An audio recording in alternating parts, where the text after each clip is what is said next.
to remember is whenever you're celebrating something, I mean, you're celebrating far more than just the food, right? Like it's like not just about the turkey or the dressing or the mashed potatoes, or at least, hopefully it shouldn't be, right? Often we come together for special holidays to be with family, to talk, to create relationships, to deepen relationships or strengthen relationships. Sometimes it's even to repair relationships that maybe have suffered for whatever reason over the weeks, months, years of life being lived. And, sometimes in our culture, what I find is we joke about wearing our fat pants to dinner, or we joke about having our stretchy pants on. And, we don't have this idea. We have this idea that because it's a holiday, it's like free reign, right? It's like we can do whatever we want and then we'll deal with the outcomes later, except the outcomes can be significant.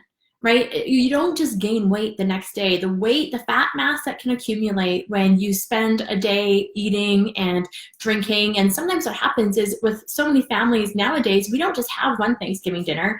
You might be having 2 or 3, and then all the leftovers from Thanksgiving. So you can find yourself overeating for like every single meal for days on end. And that's what we don't want to do, right? You want to learn how to enjoy. So if you have a pen and paper, write some of my tips down, because especially if you're in America, you are going to have your Thanksgiving, a little bit later from now, and can put all of these tips into place. And if you are Canadian and having your dinner tonight, well, then you still have time to adjust your strategy. So you can still enjoy and yet not overeat. So one of the things that you want to prepare for is, just remember, you can have everything. It's the quantity you have that really creates the impact, right? So a lot of times, traditional Thanksgiving dinner can include things like, of course, turkey. Great, turkey's a protein. It's a lean protein. That's an awesome thing to have. But the things that can go along with it are like mashed potatoes, roasted sweet potatoes, maybe a wild rice dressing or a stuffing or a bread stuffing. You might have fresh buns, fresh bread. You may have roasted spaghetti or roasted squash, butternut squash. You can end up having a very carbohydrate dense dinner. And often it can be pretty veggie light. We actually happened to do dinner a couple nights ago, and we had beans. We had 2 different types of beans and carrots, and we skipped the bread because I'm like, you know what? You can have bread or serve bread anytime, so you might as well just keep it to the family favorites. And then we just monitor quantity, right? I enjoy every single dish that people bring in I can prepare. It's just how much matters. So when you're thinking about your dinner, think about what is about the overeating? Is it like this idea of, oh my God, I love the dressing and I only ever get it like once or twice a year? Because the truth is, it's not the last time you're going to have Thanksgiving or, a special dinner. These events happen year after year after year, and often you can do the same kind of dinner in a couple of months. Like at Christmas, it's often very similar, right? And so when we start to remember that this isn't like, the last time you're ever going to have your like mom's pumpkin pie or apple pie, you can take the pressure off of needing to like be kind of gluttonous with it and just eat the whole thing. Also, people really tend to drink on holidays.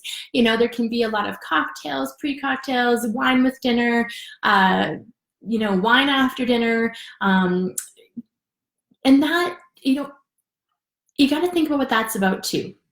When we drink more, we eat more. That's just a fact. And when you want to start to see weight loss happen for you, weight loss doesn't just happen when you feel like being committed. Weight loss needs to happen, or does happen, when you are committed all of the time, including Thanksgiving weekend. And I guess this is like, the key point, because it's easy to be committed when life is easy, right? When you're able to control the environment and control, what you're being served, and you feel like you don't have to, people please. So much of what happens at Thanksgiving or at special events, it's like the way that food became oriented in your life and with your family life can still be at play. So for a lot of families, and this can be true if you're Italian, Ukrainian, it's like, maybe your mom or your baba or your grandma was like, I'm going to make this food because I love you. Like food is love, right? Food is like, that is the way they're going to show you how much they care about you, how much they're willing to do for you. They're going to put their like effort in and their love into cooking. And the expectation is, I love you, so I made this for you. you're going to show me that you love me by eating it. It's like, that's how they want to feel your love, is by seeing you consume the effort that they put into the dishes that they made for you. So some ways to get around that, because here's the thing, if you love your mom, if you love your grandma, your baba, you don't want to disappoint them, right? You want them to feel that love. And what you can do is use your words. You can say things like, oh my gosh, this is like the most incredible, whatever, pie, mashed potatoes, turnip souffle. Like, I have no idea what people make. Maybe it's pierogies or something that you have with your Thanksgiving, but you can get curious about it. You can use your words. Words are powerful. You can be like, oh my God, Mom, my pie never turns out like the way yours does. I want to tell me everything. How do you make the crust? How do you make the filling? How do you make it so perfect? It's so amazing, Mom. Like, you can tell them and acknowledge them and validate them and say, thank you so much for making this. I love it. You know what? I am so full from dinner. I'm going to have just a normal portion, but can I please take some home with me? Right? What we're craving with food sometimes is the acknowledgement, the validation, the sense of satisfaction. For so many parents, it's been one of the ways that they could show love, right? It's by the effort, because often as adult children, you don't need your parents to do that much for you anymore. And so it's a way to treat you. And there can also sort of be like this peer pressure at Thanksgiving or at special celebrations of like, eat. That's not all you're eating, is it? You're going back for seconds, aren't you? Like, that implied assumption.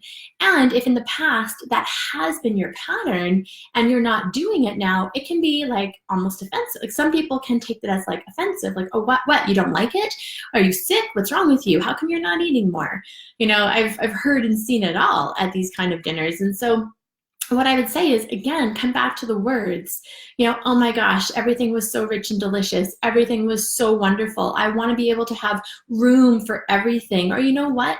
Yeah, I've just been, a lot of times people ask you, they notice your eating behaviors and they're like, wow, what's wrong with you? Are you on a diet or something? And then for many women who are, attempting weight loss again, after trying in the past and having failed, the fact that they're trying again can be very sensitive, especially if you had anybody in your life who's like kind of a supporter, but not really. They've seen you fail and they're like, oh, why would you do another diet? You always put yourself through such misery when you do this, right? They become critical of your desire to lose weight. And often if they love you, they're like, why don't you just be happy the way you are? You just got too much in your, you've got so many good things in your life going on. Just love yourself as you are right now. And they're not necessarily supportive in the way you want them to be supportive.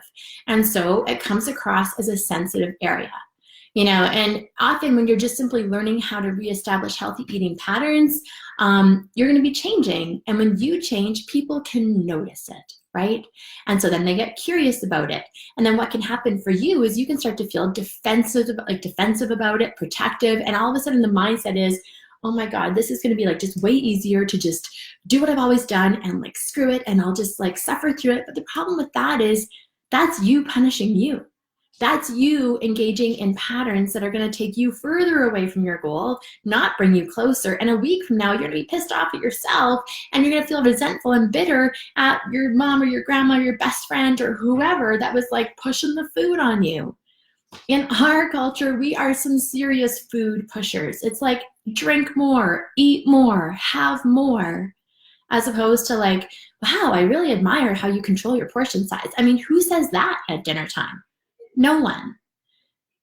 We are at a point in time where if you are not going to choose to be proactive about your health, yourself, your weight, your food choices, then we will end up being like the rest of the population, which is the majority of us are overweight, right? And so it does mean you have to take a strong stand. You have to take a strong stand for what you want, where you're going, and use your words to take a stand for yourself.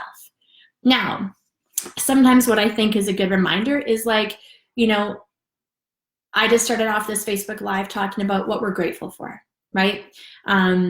No family is perfect, and there certainly can be a lot of hard in many different families, and whatever that is. And if you're a woman out there who is going through separation, who maybe is without your kids, for the first time, or you trade with your ex, you might be missing them. If your family is far away, if all of you can't be together, that's when emotions can get heightened as well. right? You might feel sad, you might feel lonely, you might feel disconnected, you might feel worried, you might feel like you're letting somebody down, you might be worried that about a million different things. And so what I would say is this is when, especially, if you don't have family around you today or next time that you're going to be having a special dinner, what do you need to be with, right? Because drinking and eating to excess is a way to not be with your feelings.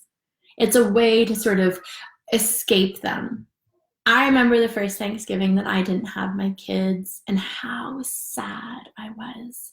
How sad and lonely, and how I was questioning all of the decisions that I was making in my life, and I was lonely, and it was really hard. And I can 100% tell you that I absolutely did want to drink wine, more than one glass, more than two glasses, but I didn't, because I had just come through a massive transformative journey where I had put everything I could into getting healthy again, inside and out, emotionally, physically, spiritually.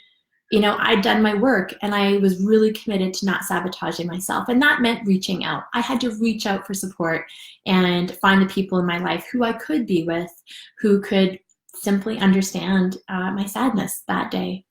So, I want to just say that it's really important to acknowledge yourself for exactly where you're at, wherever that is, right? If you're just at the beginning of starting a journey of weight loss, good for you. If you have, gone through a journey and you're now at the weight maintenance side of things, high 10 to you. That's amazing. It is a journey because you have to face yourself. It is just you versus you, right? You versus your thoughts, you versus your habits, you versus your emotions. And on any given day, you might not know who's going to win the battle, right? At the end of the day, or at the end of the journey, when you're successful with weight loss, being healthy and permanent, it means you had deep courage and you chose to face those things head on and no longer escape or numb your emotions with food and booze. If you are someone who is, you haven't started yet, you're not feeling great, you've got nothing fun or good to wear tonight because you feel fat or you are fat and you can't fit into your clothes and you're beating yourself up and wondering how you let yourself get this way, then let me tell you that all it is a wake-up call. All it is that life is asking for you to come back home to you. That's what carrying excess weight is. The universe, whatever you want to call it, will give you messages over and over and over again until you start to pay attention and start to take the care of yourself that you need to take to live a good life, right? And this isn't about being a certain weight or fitting into a certain size. None of that bullshit here. No, thank you. It's about you feeling good in your body, whatever that means for you. And so I'm 100% taking a stand for you, saying, now's the time. Now is the time. Because if not now, then when? There will be, time is going to pass anyways. So you might as well spend that time committing to something that's important to you and getting the support that you need to go through it. And often it's just a decision. And a decision, it can seem like the hardest thing to make, but it's really not. It's just simply you deciding and then taking action on it. So I just want to say that, we are so blessed in my family to have the love and the privilege to have clean water, food, friends, family, and we want to share that. And so I just want to thank you for taking the time to watch on this happy Thanksgiving Monday, and to let me know if you have any questions about how to make it through on a holiday dinner. Let me know, because there's ways to do it where you don't have to, in a week from now, weigh 5 pounds more. That's frustrating. That can feel hard, and it doesn't have to be that way. So here we go, guys. Let's have an awesome rest of 2018 and move into 2019 feeling like you are on your way to the healthiest version of you. Bye for now.